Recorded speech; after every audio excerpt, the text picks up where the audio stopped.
This is the most heavily guarded prison in Mexico. Tall mesh fences, huge watchtowers. The area is a no-fly zone. This prison is considered to be unescapable. Yet today, someone will escape. This someone happens to be the world's most powerful drug lord, El Chapo. He won't use any violence, nor will he climb over the fence. All he will do is walk into his shower and disappear. This is the story of how El Chapo became one of the most successful drug dealers in the history of mankind, how he was hunted by authorities for decades, and how he escaped them over and over again. And it's the story of how an interview with a Hollywood actor and a failing car engine finally brought him down.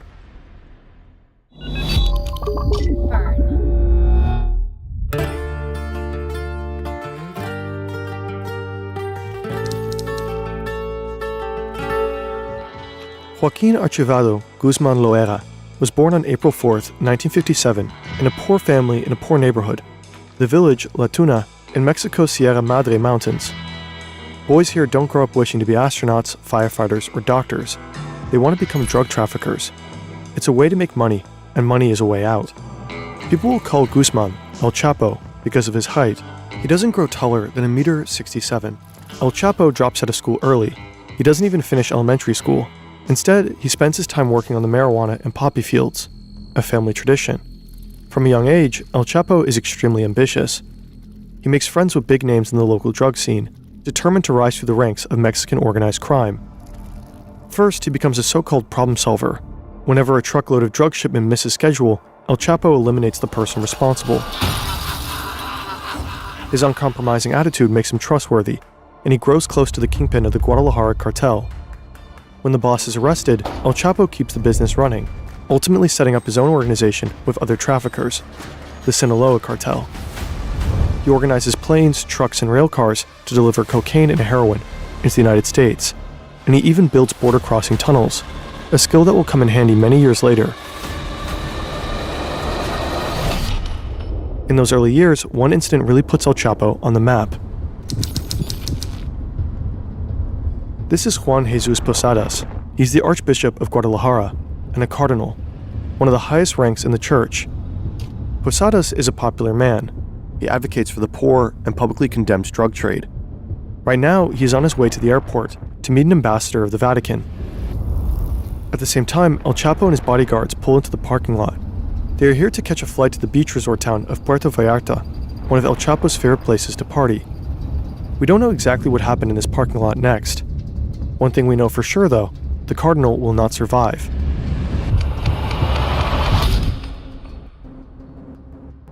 This is the official version. These brothers run a drug trafficking operation out of Tijuana. They are at war with El Chapo and his cartel. They fight over drug-running territory, and somehow they get wind that El Chapo is going to be at the airport that day.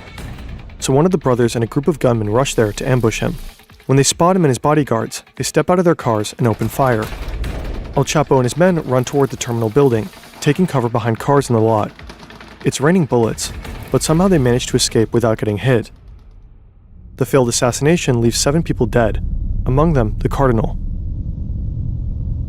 This is the version of events that authorities will publicly report. Posadas was caught in the crossfire, wrong time, wrong place. But there are doubts about this story. His death doesn't appear like a coincidence. Forensic experts will later say it's likely that the gunman killed the cardinal deliberately. He was shot 14 times from close range.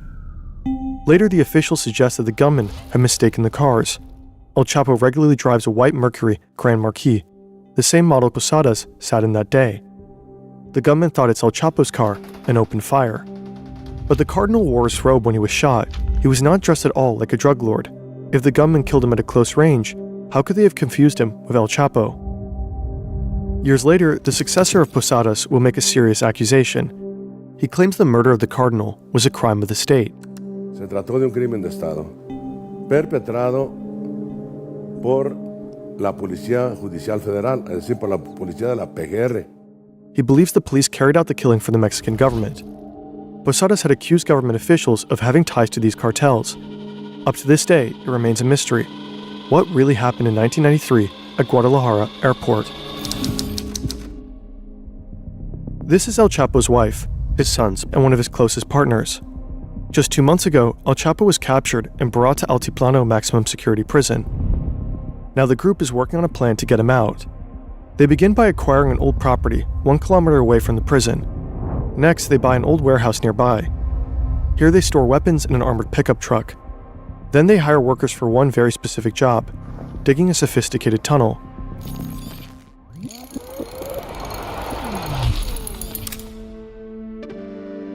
Back in 1993, after the shootout at Guadalajara airport, the Mexican government placed a bounty on El Chapo. It took just 2 weeks until he was found and arrested. He denies being responsible for the death of the cardinal. He insists that he was the supposed target of the shootout. Ultimately, the authorities believe him. They don't charge him for homicide, just for drug trafficking. He is sentenced to 20 years in a Mexican prison, but he continues to run the Sinaloa cartel from behind bars. Through his lawyers, he passes orders to his closest allies. He doesn't need to be in the room to pull strings. His empire runs on whispered instructions and tightly coordinated moves. Sometimes real power is remote. With AnyDesk, you can access any desktop from anywhere. It works with all the major platforms: Windows, Mac, iOS, Linux, what have you. Completely secure and with top-notch performance. AnyDesk is a perfect tool if you want to work in sunny Mexico for a bit, without taking your huge desktop with you. People on our team literally use it all the time. AnyDesk connection is so fast that it often feels like we're sitting at our PC back home. It's also perfect if you want to help your friend or colleague fix a software problem remotely, with no lag, no limits, no middleman, and while keeping data private. Go to anydesk.com/fern to keep your empire running from away, across any setup, anywhere. In 2001, El Chapo has enough of life in prison. Also, the Mexican Supreme Court just approved a law that makes it easier to extradite criminals like him to the US. Time to get out. The official version of his first prison escape is spectacular. He supposedly bribes a guard who helps him climb into a laundry cart.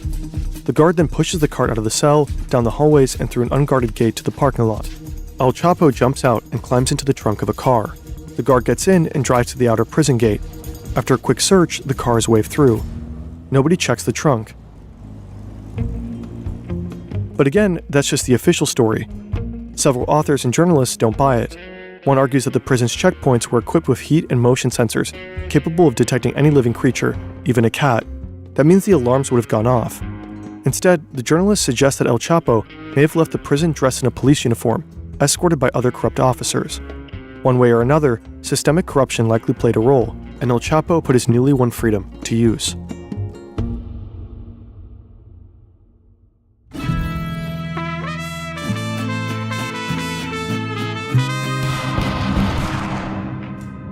In the following years, the Mexican cartel landscape changes dramatically. In 2002, the leader of the Tijuana cartel is killed in a shootout with police. One of the brothers who had supposedly tried to assassinate El Chapo at the airport. A year later, the leader of the Gulf cartel is arrested. 2 major cartels are now without leadership. El Chapo sees an opportunity. He pushes into Tijuana and Gulf territory, triggering brutal fighting. Nuevo Laredo, an area along the US-Mexican border, practically turns into a war zone. Former forces of the Mexican army begin working for El Chapo. They clash with what's left of the Gulf cartel, whose core fighters were partly trained by the US. Early on, the violence results in more than 1,000 deaths, many of them civilians.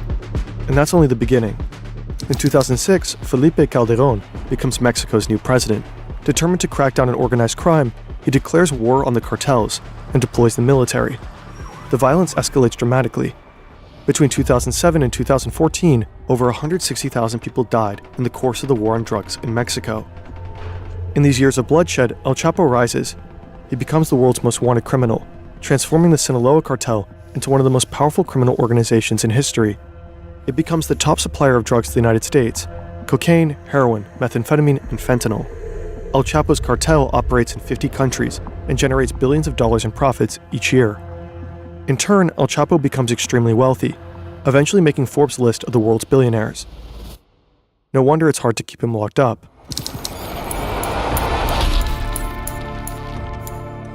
El Chapo's rescue commando needs to know the exact location of his prison cell, so they smuggle a GPS watch into his prison cell, disguised as a food item.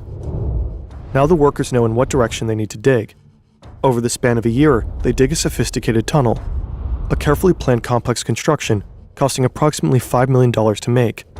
The tunnel is 1.5 kilometers long and 1.70 meters high. It is reinforced by a wooden frame, There are lights and even a ventilation system. Digging a tunnel creates a lot of dirt, so the workers build a rail system with a motorcycle adapted to it to move the dirt out of the tunnel. The construction is also supposed to function as an escape vehicle later on. But how did El Chapo end up in El Altiplano in the first place?